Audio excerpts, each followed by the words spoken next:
We were so proud of him in being a drum major with the MSU band, and that was just his dream come true, being a drum major throughout all of his high school and junior high years, and then to be able to be a drum major at a major university was just wonderful. But that dream was short-lived. Henry Baltimore, a 21-year-old junior at Michigan State and co-drum major for the Spartan Marching Band, disappeared without a trace 41 years ago in May of 1973. In March of that year, Henry was robbed at gunpoint. Two men entered his Oak Hill apartment in East Lansing. They tied him to his bed, pistol whipped him, and then stole several things, including cash. Police in Flint arrested Roy L. Davis for the crime. Henry testified against him at his first court hearing.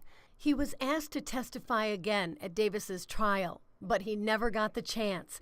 2 days before the court date, Henry went missing. His life had been threatened if he was to testify, and so we were very concerned that something really did happen since he hadn't shown up at all. Witnesses tell police that two men went to his apartment complex and were pounding on his door, but to this day, nobody knows why. That's one of the leads that we're working on today. Henry's sister Laurel was planning on typing a final exam paper for Henry, but when she got to his apartment, he was nowhere to be found. We saw that his car was still here, and once we got into the apartment, all of his things were there. His money, his wallet, everything was still there. And so that's when we knew that something was not in order. His roommates told her he hadn't come home the night before. Laurel's heart sank, and she knew she had to tell her father. When I had to call my dad, I knew that it was going to be tough to just say, you know, Dad, we haven't been able to locate Henry, and we don't know where he is. Henry Sr. drove from Jackson to East Lansing so he and Laurel could file a missing person report with the East Lansing Police Department. That was the first time that I saw my father actually cry.